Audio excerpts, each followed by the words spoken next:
Hello and welcome to the garden. I am very excited today. It's a big day. We are expanding the garden space out here. So this area behind me is kind of, I have some flags over here marked off for the space I'm going to be digging up to convert to a little patio-ish area to hold some new raised beds. So before I get started digging this up, I wanted to take a minute and show you the new raised beds that will be going in this area.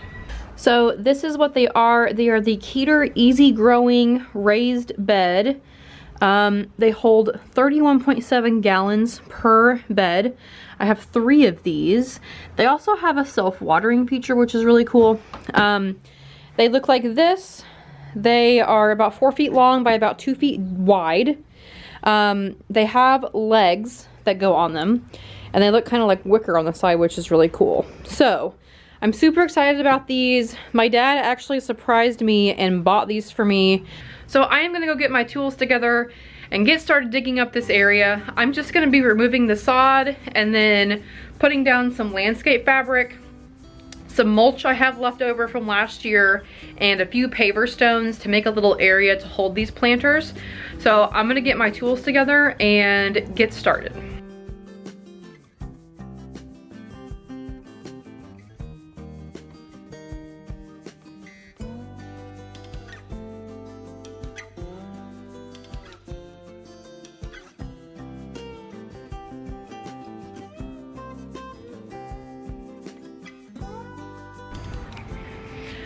Okay, welcome back. Today's the next day. I did not get this done yesterday.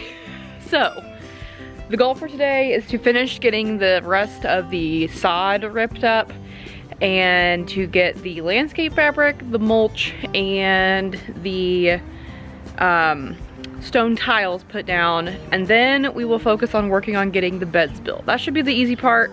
Filling them up with soil might not be the easiest, but we're gonna try to get this done today. So, let's get this thing going.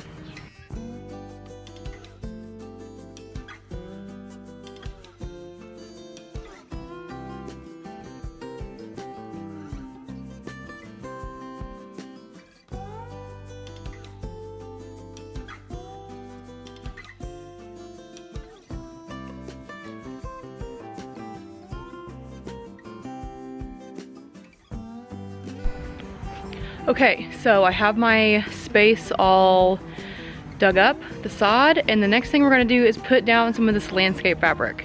I also use landscape staples to hold it down before I have a chance to get everything else on top of it. So that is the next step.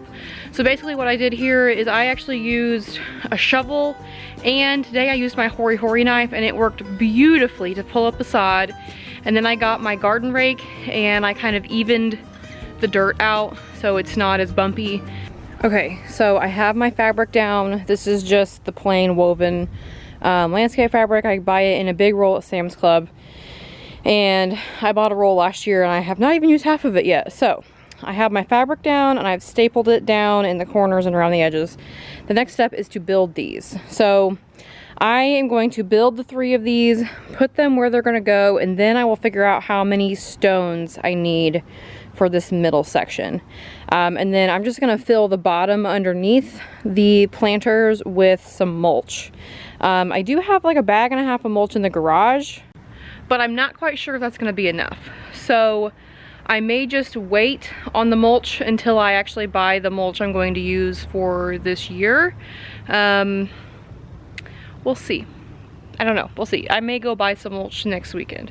So I'm gonna get these built and then we will discuss what is going in them.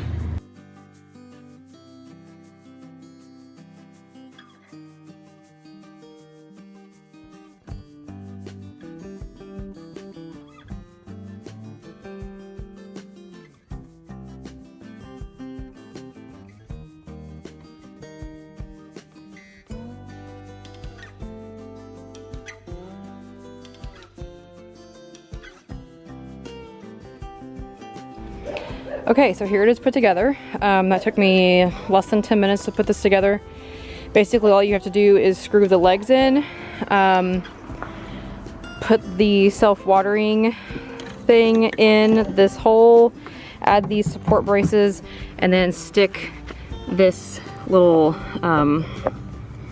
drain plug in, and that's pretty much it. So like I said earlier, these are the Keter Easy Growing raised planter beds, and it looks really nice. I have 3 of them. I'm gonna put the other 2 together really quick and get them arranged, and then they'll be pretty close to being done with this. Okay, so I have them where they're gonna go. I have some of my soil moved out of the garage, so I am actually using a mixture of different soils today. All of this stuff is available at Menards. This is the Schultz brand enriched garden soil. This is the 2 cubic feet bags. This is not organic. So I made the decision to not use all organic garden soil in these beds solely because of the price. I did get some organic garden soil, and I got a lot of composted manure to put in here with it.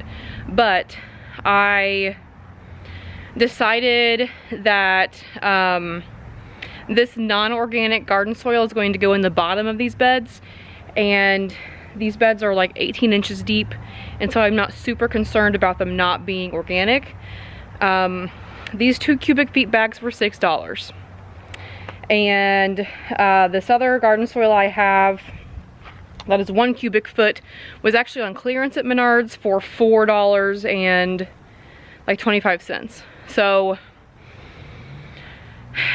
could I have done all organic garden soil? Yes. I chose not to, only because I had to buy so much dirt. Now, if I had more compost available to me that I made, or I had leftover soil from last year that I could have amended easily, I would have done that route, but I didn't. So I am using this Schultz garden soil. I feel pretty good about it. It's not the Miracle Grow potting or garden soil, which is what I wanted to stay away from.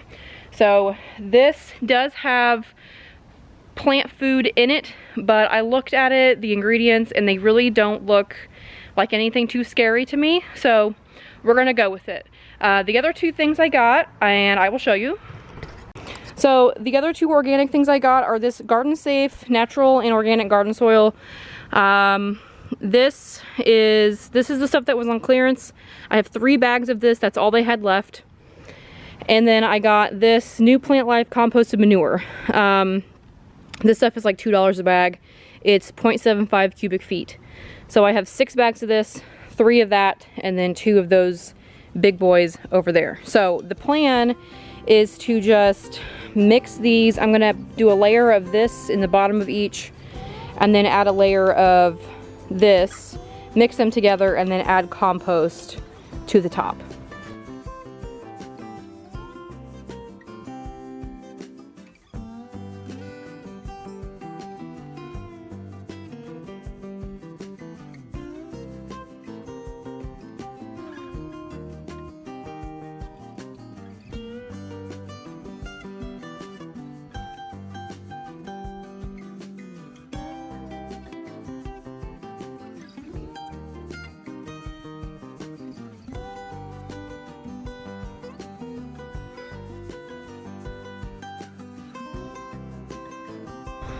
All right, so they are all filled. I figured out it's easier if you take these little supports out to fill them. But they're all filled in. In these spots right here on the corners, I'm actually gonna move my big galvanized buckets over and plant some flowers. So they are all filled and ready to have plants put in them. So let's talk about what's going in these. So in this one over here, I'm going to be moving my strawberry patch into this. I don't think it will all fit, but I'm okay with that. I'm okay sacrificing some to get them up off the ground. In this middle one, I'm going to be doing some onions and I don't know, maybe something else. Maybe like some bush beans. depending on how many onion sets I end up with. And then over here, we're going to fill this one with some lettuce, some spinach, some arugula, just kind of like broad sown, like baby lettuces. So I am super excited about these. They do have a self-watering system. You just pour water into this little thing and this moves up when it has water, and when it goes down, you know it needs to have water added to it. It's super cool. They have a drain in the bottom, so if you know you water and then it rains too much, you can let water out. So they have a good drainage system going for them also. Like I said before, my dad actually surprised me with these. I know that he got them at Menards, so if you are interested in these, they do have them at Menards. They also have them at Sam's Club. I was actually at Sam's Club a couple days ago, and they do not have these exact ones, but they are just a different style. Like the sides are flat instead of this like faux wicker look. So I'm super stoked to get some stuff in these and see how they grow. So far, I am impressed by them and I would recommend them. We'll see if that changes as the season goes on, but I really don't think it will. They seem to be really well made and I really like the height of them. They are about like hip height on me almost, and I am 5'5" tall. So they are perfect for someone who does not want to bend down. On the tag, it also says indoor, outdoor. So I guess you could put these inside. I don't know why not. They don't really have drainage holes in the bottom. They have the drainage system. So you could catch the water in a bucket and get rid of it. So I am tired. I'm gonna go inside and take a shower first and then rest because I'm tired. The last 2 days was a lot of work. So thank you for watching and I will see you in the next one.